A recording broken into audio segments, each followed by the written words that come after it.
Mabuhay! Welcome to the heart of Manila. Come, let's explore together.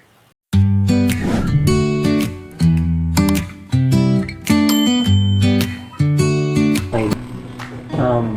Hello guys, ngayon ituturo ko sa inyo kung paano mag-generate ng libreng videos using Google Veo 3.1 ng libre sa website ni Google.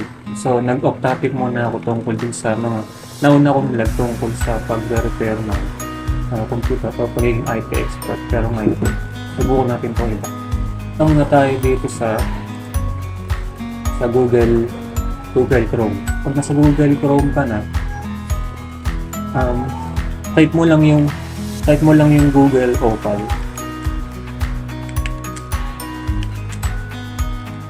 Then pag nakita mo yung unang results na itong parang kulay blue na to na Google Opal, click mo lang.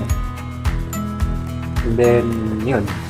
So pag nandito ka na, so kung makapansin nyo, meron ditong dalawang may nakalagay video weaver na dalawa. Ito kasi yung una kong ginawang web app, which is nakakapag-generate siya ng libre using Veo 3.1. Pero i-demonstrate ko sa inyo kung paano ulit gumawa. So mag-create lang tayo ng new. So dito sa new, yun. Dito sa may baba na nakalagay na describe what you want to build. Pindutin lang natin yan and then sundan nyo lang tong instruction na ka-type ko para makagawa tayo ng web app. Create natandaan ko pa. Web app that generates a video using Veo 3 na lang. Veo 3.1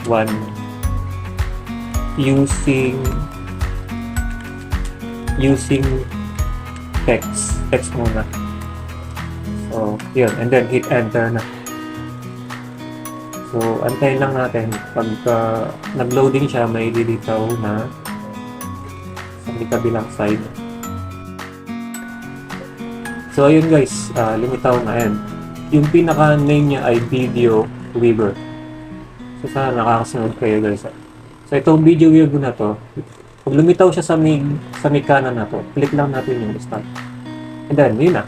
Yun na mismo guys. Dito pwede na tayong mag-enter ng kung anong prompt na gustuin natin para makapag-generate tayo ng video using Google Veo 3.1. So may niready na akong prompt dito. So tinaype ko na siya sa notepad. So like for example, itong pangalawa. So i-flooded place in Philippines, Filipino swimming in flood saying in Tagalog yan. So copy lang natin yan. Pinutin lang natin itong arrow. Then wait lang natin yung thinking mode na yun na naglo-loading para so-bash yung resulta niya. So ganoon lang guys, napaka-simple. So ayan, pag nakalagay guys na display generated video dito sa may yan, yun. Lapit na siya matapos. Tapos na siya guys, tingnan natin.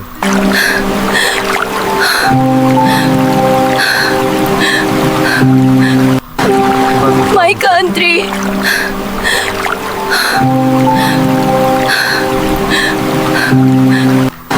Kaso hindi nasunod yung prompt ko dito na Tagalog. Sabi dito sa prompt ko flood saying in Tagalog, kawawa naman ang bansang ito.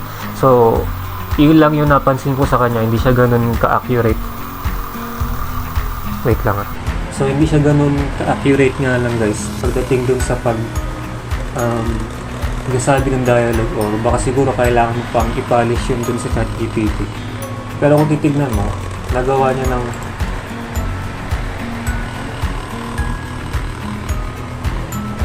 yung video na may sound, diba? May mga AI video kasi na walang sound.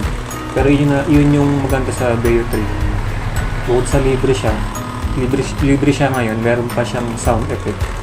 Kailangan mo naman i-download. Minsan itong download file na to, di gumagana Click mo lang tong 3 dots. Then, pinutin mo yung download. Yun, download na siya. Na-download na, tingnan natin dito. Downloads. Dito yun. Ang pangalawa. So, okay. My country.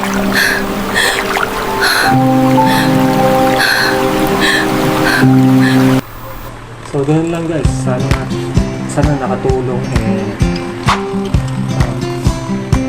sa mga gusto maging content creator or matuto mag-generate ng video na merong sound or expression na kahit paano, ganda yung quality katulad nyo.